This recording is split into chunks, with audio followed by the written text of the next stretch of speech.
मैंने ऐसे ऐसे लोगों को देखा है, उन्होंने कोई खास फ्रेंड है, उसको पैसे की जरूरत हुई, उन्होंने कहीं से पैसे उठा करके उसको दे दिए, अब वो उसके पीछे पीछे भाग रहा है और वो उसका फोन तक नहीं उठाता है। क्या ये फ्रेंडशिप है? और कुछ ऐसे भी दोस्त होते हैं जो वन साइडेड फ्रेंडशिप होती है। वो ऐसे होते हैं खून चूसने वाले, जैसे एक जानवर होता है ना, उसका क्या नाम होता है, वो लीच के जैसे होते हैं। तो आपको समझना पड़ेगा कि अगर वो लीच है तो उसको क्या करा जाता है। अगर लीच को चिपक गया आपकी बॉडी पे तो क्या करोगे? निकाल के फेंक दोगे। तो उन दोस्तों को हटाना भी होता है।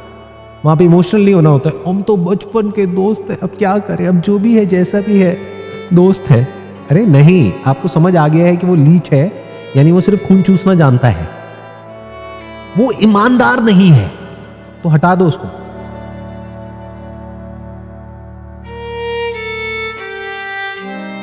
तो उसको कल क्यों, आज ही खत्म करो ना। जितना लेट करोगे उतना प्रॉब्लम बढ़ेगी। आप किसी पर्सन के साथ में रिलेशनशिप में हो, आपको समझ आ रहा है कि आप दोनों की कंपैटिबिलिटी नहीं है, कि आपको चाहिए कि लाइफ में सबसे इंपॉर्टेंट है हंसी मजाक, आपको हंसते खेलते रहना है, आपको सीरियस लाइफ नहीं पसंद, और सामने वाला बंदा इतना सीरियस है हर चीज को लेकर के जिसकी कोई हद नहीं है। फन क्या होता है उसको पता ही नहीं है, सेंस ऑफ ह्यूमर क्या होता है उसको पता ही नहीं है। आप जैसे ही एक जोक क्रैक करते हो, सामने वाला सीरियस हो जाता है। तो ऐसे इंसान के साथ क्यों शादी करनी है? तो आपने बहुत कुछ बदलते हुए देख लिया होगा अपनी लाइफ में। जो एक टाइम पे बहुत अच्छे फ्रेंड होते थे, आज वो कहीं भी नहीं है। दूसरे ऐसे फ्रेंड हैं जो अंदर से उनको भी पता है, आपको भी पता है कि वो ऑफिस तक ही है। दूसरे हैं वो वॉक करने के लिए हैं सुबह सुबह, कोई जिम में है। बट कोई ऐसा भी हो सकता है जिसके साथ पूरी लाइफ आप आगे बढ़ने वाले हो।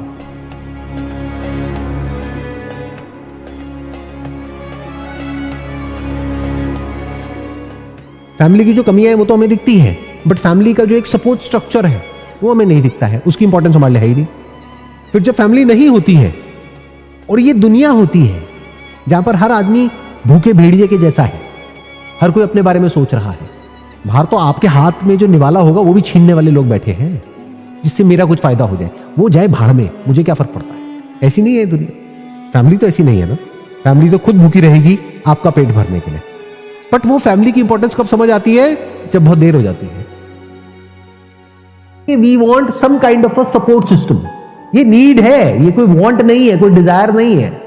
क्योंकि इंसान, अगर आप कुछ हजार साल पीछे चले जाओ तो जंगलों से हम सबकी शुरुआत हुई। सो क्या हुआ कि वहां पे जंगलों में वी वर नॉट सेफ, खतरा था चारों तरफ। तो हमको क्या समझ आया, अगर हम साथ में रहेंगे तो हमारे जिंदा रहने के चांसेस ज्यादा है।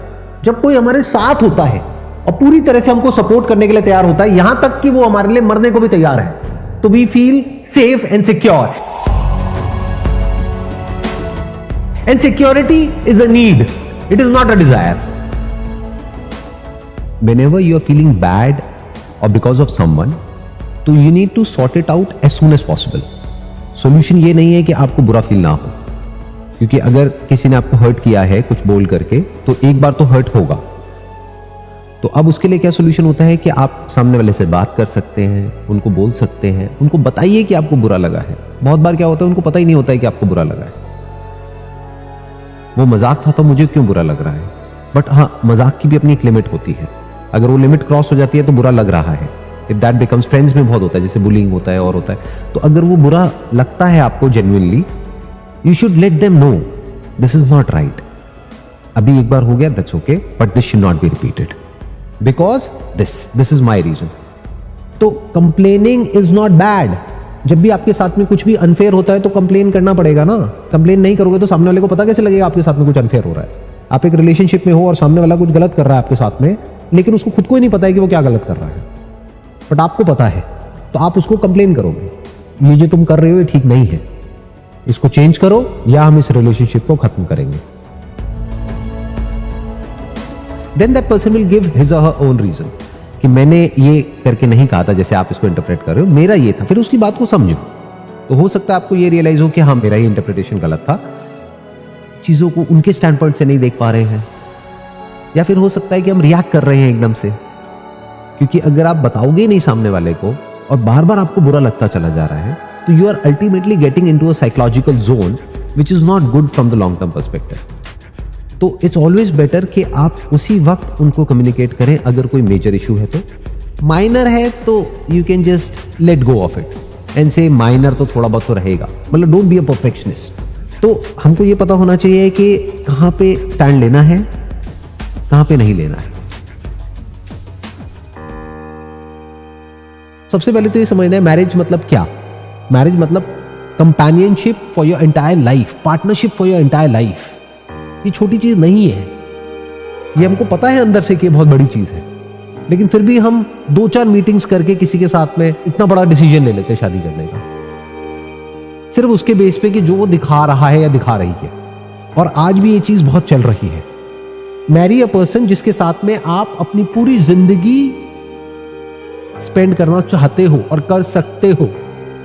ऐसे नहीं कि जल्दीबाजी में किसी से भी शादी कर ली कुछ भी देख करके। You must be there with that person in such a way कि अगर आपकी जिंदगी का ये आखिरी दिन है तो आप और कुछ नहीं करोगे, आप उसके साथ में टाइम स्पेंड करोगे, तो आप कह सकते हो कि it is worth it.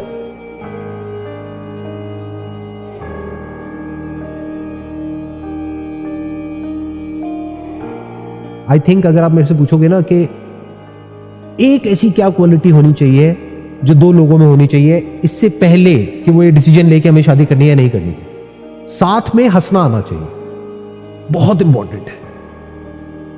In marriage you can never be perfect, in fact life is imperfect. ये बात मैंने बोली है but I am not sure कितना डीपली हम इस बात को समझते हैं। Life is imperfect. अगर ये बात आपको समझ आ जाती है ना, आपके 99% क्लैशेस खत्म हो जाएंगे शादी में। अगर आप रिलेशनशिप में जा रहे हो तो ये समझ करके ही जाना, मतलब अगर ये सोच करके एक रिलेशनशिप में जा रहे हो कि सब कुछ बहुत अच्छा होगा, घर में भी सब बढ़िया होंगे, इन-लॉज भी बढ़िया होंगे, ये भी बढ़िया होगा, वो भी बढ़िया होगा, कभी हमारी लड़ाई झगड़ा ही नहीं होगा, कभी कोई बहस ही नहीं होगी, तो ऐसा नहीं होता। सब कुछ होगा तो उसके लिए तैयार होकर के जाओ एक रिलेशनशिप में। Because the moment you stop someone from doing something that they want to do that is in line with their basic nature, तो क्लैश हो जाएगा। The art of negotiation in a relationship, फिर वो personal relationship हो सकती है, marriage हो सकती है, कुछ भी है, तो आपको नेगोशिएट करना आना चाहिए। नेगोशिएशन में लड़ाई होती है, कई कई महीनों तक नेगोशिएशन चलती है, फिर जाकर के दोनों पार्टीज एक दूसरे के पॉइंट पे एग्री करती है, कहीं बीच में सेटलमेंट होता है। अब इसको आप बारीकी से ऑब्जर्व कर सकते हो अपने आसपास में, तो आपको समझ आता चला जाएगा कि कैसे किस रिलेशनशिप को मैनेज करना है। कई बार रिलेशनशिप को खत्म भी किया जाता है जब समझ आ जाता है कि उस रिलेशनशिप में कुछ है ही नहीं दोनों के लिए, और फिर भी हम खींचे चले जा रहे हैं, तो खत्म करो उसको।